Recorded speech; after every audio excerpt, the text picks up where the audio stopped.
जय हिंद, वंदे मातरम। दोस्तों स्वागत है आज के नए क्लास में। आज आप लोग के लिए लाए हैं टॉपिक वाइज क्वेश्चन दोस्तों, जो कि आरआरबी एनटीपीसी में बार बार पूछे जा रहे हैं। तो दोस्तों पहला हमारा टॉपिक होने वाला है भारतीय संविधान के अनुच्छेद से रिलेटेड कुछ क्वेश्चन होंगे दोस्तों। उसके बाद होगा इतिहास से रिलेटेड कुछ क्वेश्चन, और उसके बाद होगा खेलकूद से रिलेटेड क्वेश्चन। उसके बाद होगा दोस्तों पुस्तक और उनके लेखक से संबंधित कुछ क्वेश्चन, और दोस्तों हमारे लास्ट में होगा भारतीय जनजाति से रिलेटेड क्वेश्चन। दोस्तों आज मैं टॉपिक वाइज क्वेश्चन इसलिए लाया हूँ क्योंकि रेलवे एनटीपीसी में बार बार ऐसे क्वेश्चन पूछे जा रहे हैं। तो दोस्तों अच्छे से देखिएगा। हमारा पहला प्रश्न है, संविधान का अनुच्छेद 19 किस अधिकार से संबंधित है? आपका सही ऑप्शन हो जाएगा दोस्तों ऑप्शन नंबर बी, यानी कि भाषण और अभिव्यक्ति की स्वतंत्रता का अधिकार से संबंधित है। दोस्तों आपका सही ऑप्शन हो जाएगा ऑप्शन नंबर बी। चलते हैं अगले प्रश्न की ओर। तो दोस्तों हमारा अगला प्रश्न है दोस्तों, अनुच्छेद 14 किससे संबंधित है? तो दोस्तों आपका सही ऑप्शन हो जाएगा ऑप्शन नंबर ए, यानी कि समता का अधिकार से संबंधित है। दोस्तों अनुच्छेद 14 जो है वो समता का अधिकार से संबंधित है। अगला प्रश्न है दोस्तों, अनुच्छेद 21 किस अधिकार की बात करता है? दोस्तों अनुच्छेद 21 है वो किस अधिकार का बात करता है? तो आपका सही ऑप्शन हो जाएगा दोस्तों ऑप्शन नंबर सी, यानी कि जीवन का अधिकार। दोस्तों जीवन का अधिकार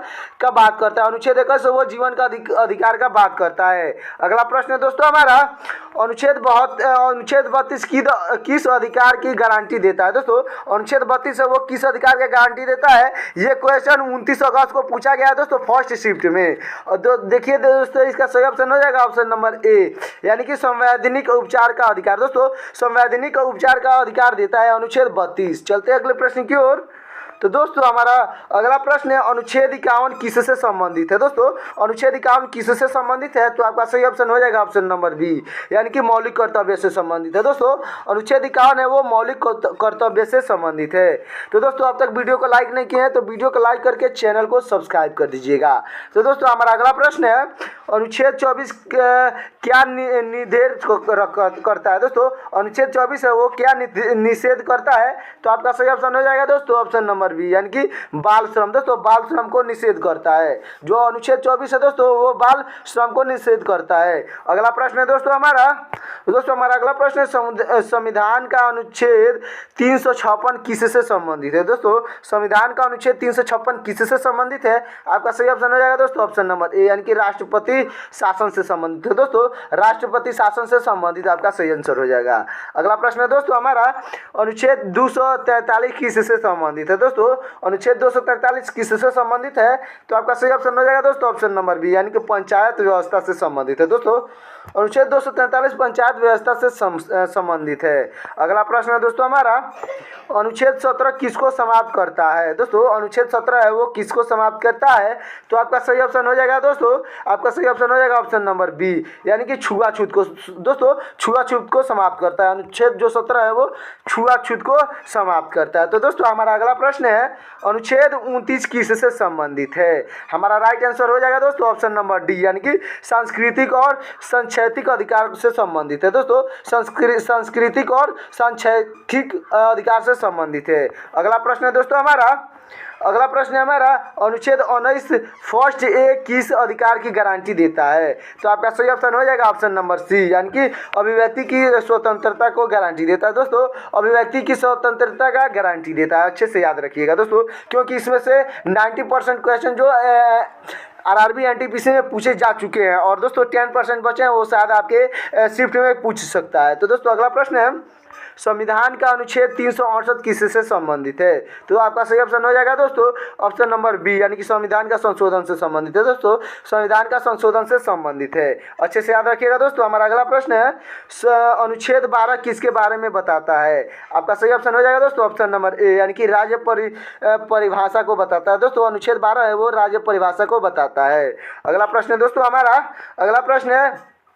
भांगड़ा किस राज्य का लोक नृत्य है? दोस्तों भांगड़ा किस राज्य का लोक नृत्य है? तो आपका सही ऑप्शन हो जाएगा दोस्तों ऑप्शन नंबर बी, यानी कि पंजाब। दोस्तों पंजाब का लोक नृत्य है। अगला प्रश्न है दोस्तों हमारा, गरबा किस राज्य का प्रसिद्ध लोक नृत्य है? दोस्तों गरबा किस राज्य का प्रसिद्ध लोक नृत्य है?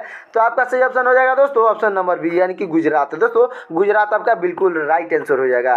अगला प्रश्न हमारा, घूमर किस राज्य का लोक नृत्य है? दोस्तों घूमर किस राज्य का लोक नृत्य है? तो आपका सही ऑप्शन हो जाएगा ऑप्शन नंबर बी यानी कि राजस्थान का। दोस्तों घूमर एक राजस्थान का लोक नृत्य है। अगला हमारा प्रश्न हो जाएगा दोस्तों, लौड़ी नृत्य कहाँ किया जाता है? दोस्तों लौड़ी नृत्य कहाँ किया जाता है? तो आपका सही ऑप्शन हो जाएगा दोस्तों ऑप्शन नंबर ए यानी कि महाराष्ट्र में। दोस्तों महाराष्ट्र आपका बिल्कुल राइट आंसर हो जाएगा। अगला प्रश्न है सत्रिया किस राज्य का शास्त्रीय और लोक नृत्य है? तो आपका सही ऑप्शन हो जाएगा दोस्तों ऑप्शन नंबर बी यानी कि असम का। दोस्तों असम का ये शास्त्रीय और लोक नृत्य हो जाएगा। चलते अगले प्रश्न की ओर। तो दोस्तों हमारा अगला प्रश्न है कथकली नृत्य किस राज्य से संबंधित है? तो आपका सही ऑप्शन हो जाएगा दोस्तों, आपका सही ऑप्शन हो जाएगा ऑप्शन नंबर बी यानी कि केरल से संबंधित। तो दोस्तों कथकली नृत्य केरल से संबंधित है। अगला प्रश्न है हमारा दोस्तों, हमारा अगला प्रश्न है यक्षगान किस राज्य की नाट्यकला लोक नृत्य है? दोस्तों यक्षगान किस राज्य की नाट्यकला लोक नृत्य है? तो दोस्तों आपका सही ऑप्शन हो जाएगा ऑप्शन नंबर सी यानी कि कर्नाटक। दोस्तों कर्नाटक आपका बिल्कुल ही राइट आंसर हो जाएगा। अगला प्रश्न है दोस्तों, पंडवानी किस राज्य का लोक नृत्य है? दोस्तों पंडवानी किस राज्य का लोक नृत्य है? तो आपका सही ऑप्शन हो जाएगा दोस्तों ऑप्शन नंबर ए यानी कि छत्तीसगढ़ का। दोस्तों छत्तीसगढ़ आपका बिल्कुल राइट आंसर हो जाएगा। अगला प्रश्न है हमारा, किस घराने की गायकी में आलाप प्रमुख है? दोस्तों किस घराने की गायकी में आलाप प्रमुख है? तो आपका सही ऑप्शन हो जाएगा दोस्तों ऑप्शन नंबर ए यानी कि किराना घराना का। दोस्तों किराना घराना आपके बिल्कुल ही राइट आंसर हो जाएगा।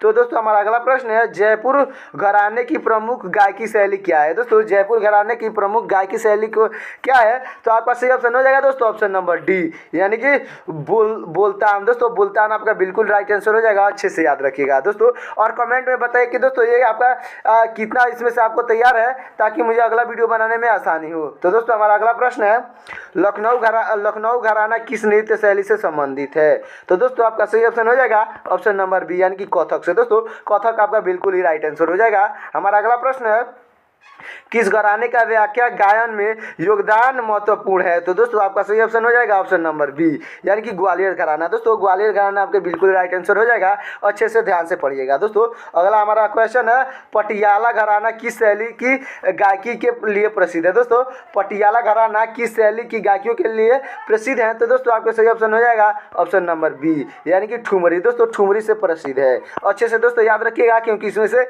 बार बार क्वेश्चन रिपीट करके पूछ रहा है। दोस्तों एनटीपीसी में बार बार रिपीट करके पूछा है, तो जिनका भी एनटीपीसी का एग्जाम अभी नहीं हुआ है वो तो इसे अच्छे से देखेंगे और ग्रुप डी वाले भी देखेंगे क्योंकि इसी से रिलेटेड उनका भी क्वेश्चन आने वाला है। तो दोस्तों हमारा अगला प्रश्न है किराना घराने के प्रमुख गायक कौन थे? दोस्तों किराना घराने का प्रमुख गायक कौन थे? तो आपके सही ऑप्शन हो जाएंगे दोस्तों ऑप्शन नंबर ए यानी कि भीमसेन जोशी। दोस्तों भीमसेन जोशी आपके बिल्कुल ही राइट आंसर हो जाएंगे।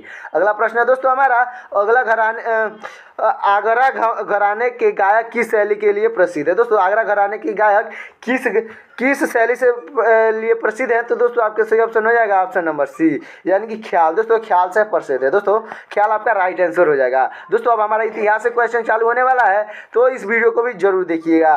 तो दोस्तों अब हमारा इतिहास से संबंधित क्वेश्चन चालू हो गया है।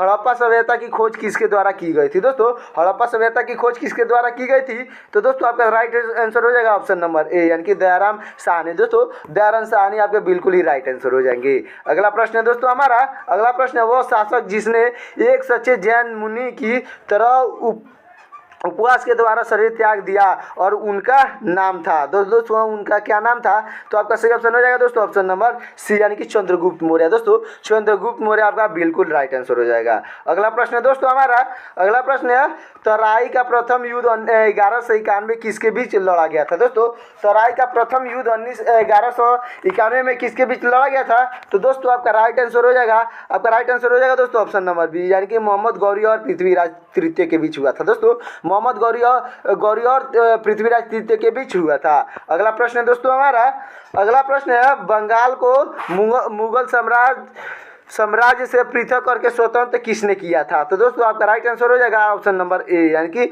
मुर्शिद कुली खान ने। दोस्तों मुर्शिद कुली खान आपके बिल्कुल राइट आंसर हो जाएंगे। अगला हमारा प्रश्न है दोस्तों विधवा पुनर्विवाह कानून कब बना था? दोस्तों विधवा पुनर्विवाह कानून कब बना था? तो आपका सही ऑप्शन हो जाएगा दोस्तों ऑप्शन नंबर ए यानी कि 1856 में। दोस्तों 1856 आपका बिल्कुल ही राइट आंसर हो जाएगा। और दोस्तों कमेंट में बताते रहिए कि ये वीडियो कैसा लग रहा है और जितना आंसर आपको पहले से मालूम है उसका भी कमेंट में आंसर बताते रहिए। तो दोस्तों हमारा अगला प्रश्न है दोस्तों हमारा अगला प्रश्न हो जाएगा, अंग्रेजों ने फूट डालो और शासन करो की नीति कब अपनाई थी। दोस्तों अंग्रेजों ने फूट डालो और शासन करो की नीति कब अपनाई थी, तो दोस्तों आपका राइट आंसर हो जाएगा, आपका राइट आंसर हो जाएगा दोस्तों ऑप्शन नंबर बी, यानी कि 1858 के बाद। दोस्तों 1858 के बाद अंग्रेजों ने फूट डालो और राज करो का नीति अपनाई थी। तो दोस्तों हमारा अगला प्रश्न है, इंग्लैंड में गृह युद्ध कितने वर्षों तक चला था। दोस्तों इंग्लैंड में गृह युद्ध कितने वर्षों तक चला था, तो आपका राइट आंसर हो जाएगा दोस्तों ऑप्शन नंबर बी, यानी कि 7 वर्षों तक चला था। दोस्तों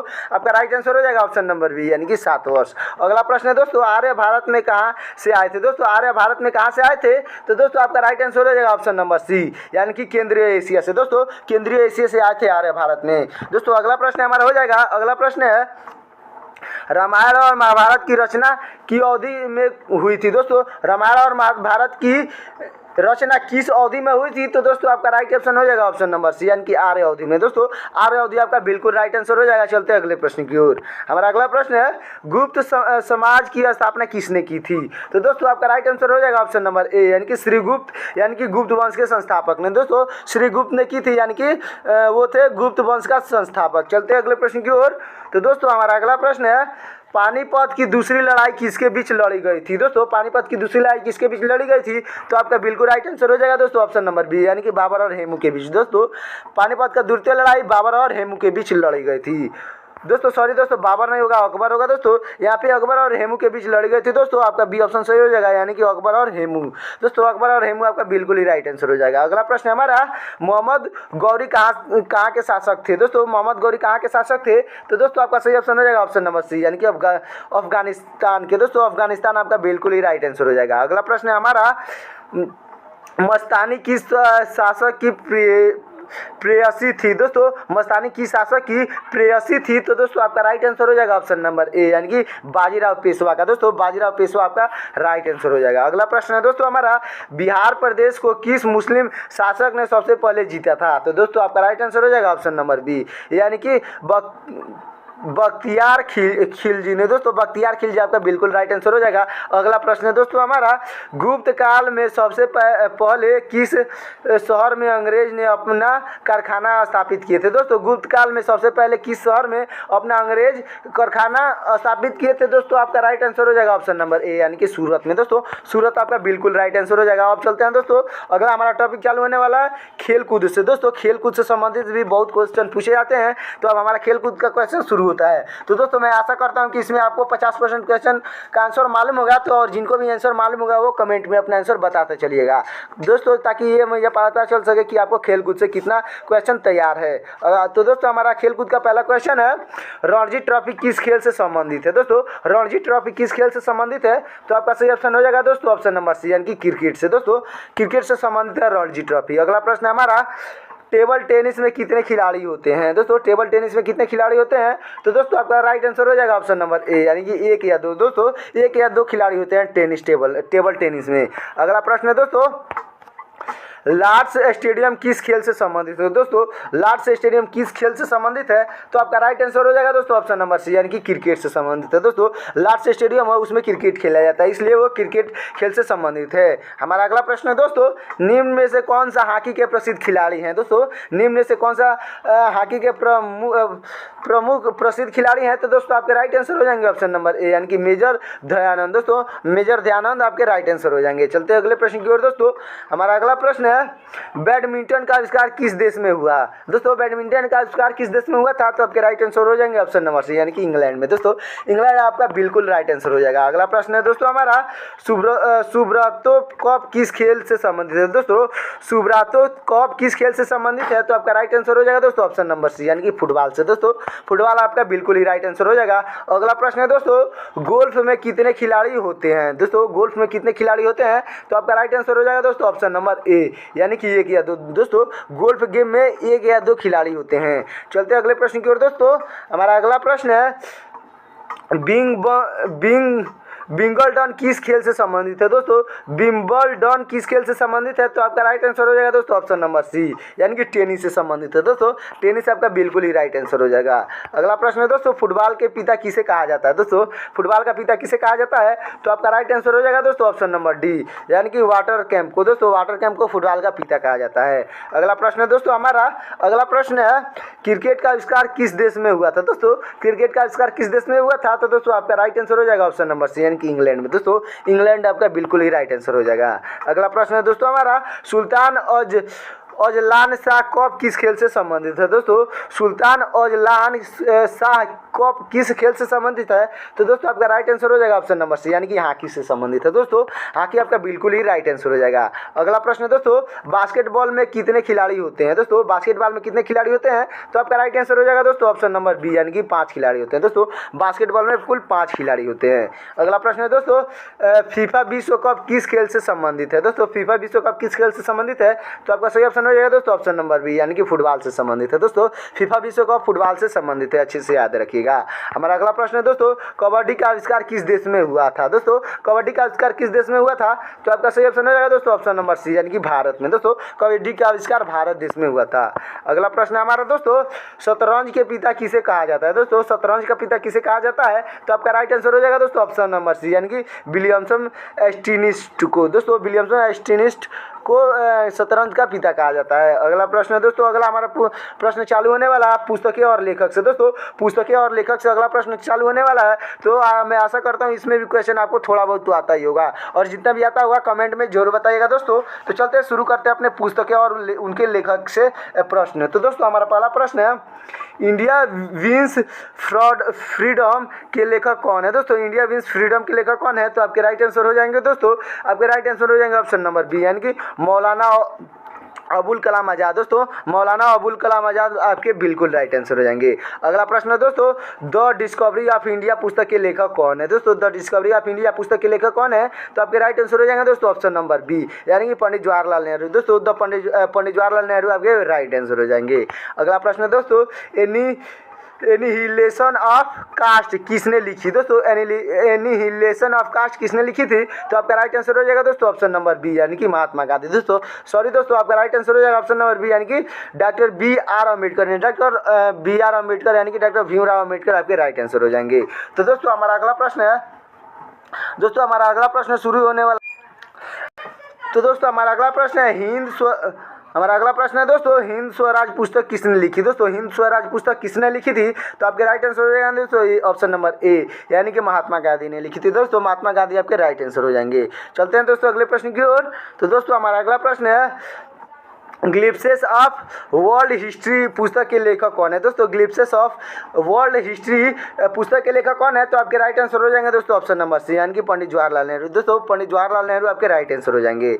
अगला प्रश्न है दोस्तों, मेरी कहानी किन की आत्मकथा है? दोस्तों मेरी कहानी किन की आत्मकथा है? तो आपके सही ऑप्शन हो जाएंगे दोस्तों ऑप्शन नंबर सी, यानी कि दोस्तों जवाहरलाल नेहरू के रचना है। दोस्तों मेरी कहानी आत्मकथा डॉक्टर जवाहरलाल नेहरू की रचना है। अगला प्रश्न है दोस्तों, सत्य के प्रयोग या सत्य के साथ मेरे प्रयास के लेखक कौन है? तो आपके राइट आंसर हो जाएंगे दोस्तों ऑप्शन नंबर बी, यानी कि महात्मा गांधी। दोस्तों महात्मा गांधी आपके राइट आंसर हो जाएंगे। चलते हैं अगले प्रश्न की ओर। तो दोस्तों हमारा अगला प्रश्न है, गीतांजलि किसने लिखी? दोस्तों गीतांजलि किसने लिखी थी? तो आपके राइट आंसर हो जाएंगे दोस्तों ऑप्शन नंबर बी, यानी कि रविंद्रनाथ टैगोर ने। दोस्तों रविंद्रनाथ टैगोर ने लिखी थी गीतांजलि। अगला प्रश्न है दोस्तों हमारा आज़ादी का संघर्ष पुस्तक किसने लिखी है? दोस्तों हमारा आज़ादी का संघर्ष पुस्तक किसने लिखी है? तो आपका राइट आंसर हो जाएंगे दोस्तों ऑप्शन नंबर बी, यानी कि सुभाष चंद्र बोस। दोस्तों सुभाष चंद्र बोस आपके राइट आंसर हो जाएंगे।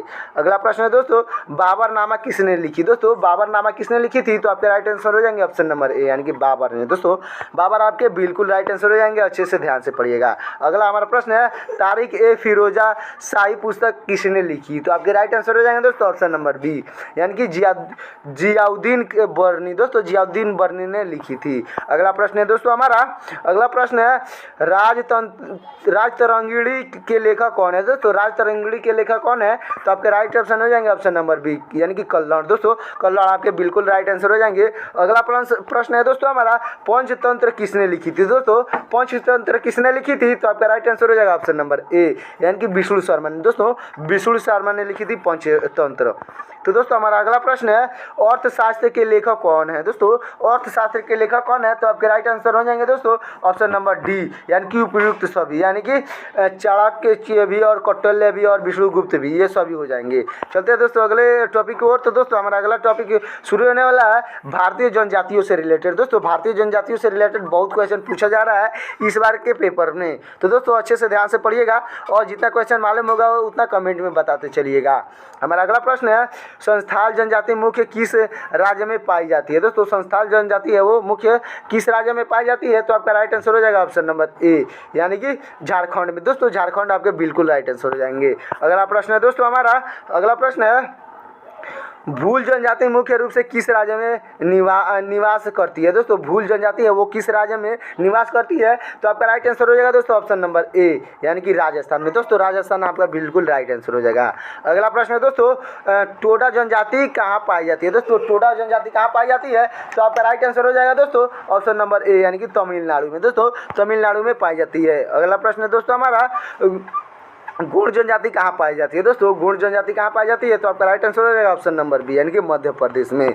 तो दोस्तों हमारा अगला प्रश्न है, भील जनजाति के पारंपरिक नृत्य का नाम क्या है? दोस्तों भील जनजाति के पारंपरिक नृत्य का नाम क्या है? तो आपका राइट आंसर हो जाएगा ऑप्शन नंबर सी। आपका राइट आंसर हो जाएगा ऑप्शन नंबर सी यानी कि गैर। दोस्तों गैर आपका राइट आंसर हो जाएगा। अगला प्रश्न है दोस्तों हमारा, जारवा जनजाति किस क्षेत्र में पाई जाती है? दोस्तों जारवा जनजाति किस क्षेत्र में पाई जाती है? तो आपका राइट आंसर हो जाएगा दोस्तों ऑप्शन नंबर ए यानी कि अंडमान और निकोबार द्वीप में। दोस्तों अंडमान और निकोबार द्वीप में पाई जाती है।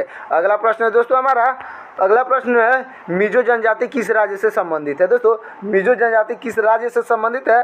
तो दोस्तों आपका राइट आंसर हो जाएगा, आपका राइट आंसर हो जाएगा दोस्तों ऑप्शन नंबर सी यानी कि मिजोरम से। दोस्तों मिजो जनजाति मिजोरम में पाई जाती है। अगला प्रश्न है दोस्तों, और ये मेरा अगला और लास्ट क्वेश्चन है तो इसे अच्छे से देखिएगा, बोडो जनजाति कहाँ पर पाई जाती है? दोस्तों बोडो जनजाति कहाँ पर पाई जाती है? तो आपका राइट आंसर हो जाएगा दोस्तों ऑप्शन नंबर ए यानी कि ऑप्शन में। दोस्तों ऑप्शन आपका राइट आंसर हो जाएगा। और दोस्तों ये वीडियो कैसा लगा कमेंट में जरूर बताएं और साथ ही साथ दोस्तों और वीडियो अच्छा लगा तो वीडियो को लाइक करके चैनल को सब्सक्राइब कर दीजिएगा। तो दोस्तों मिलते हैं किसी और वीडियो में, तब तक के लिए जय हिंद जय भारत।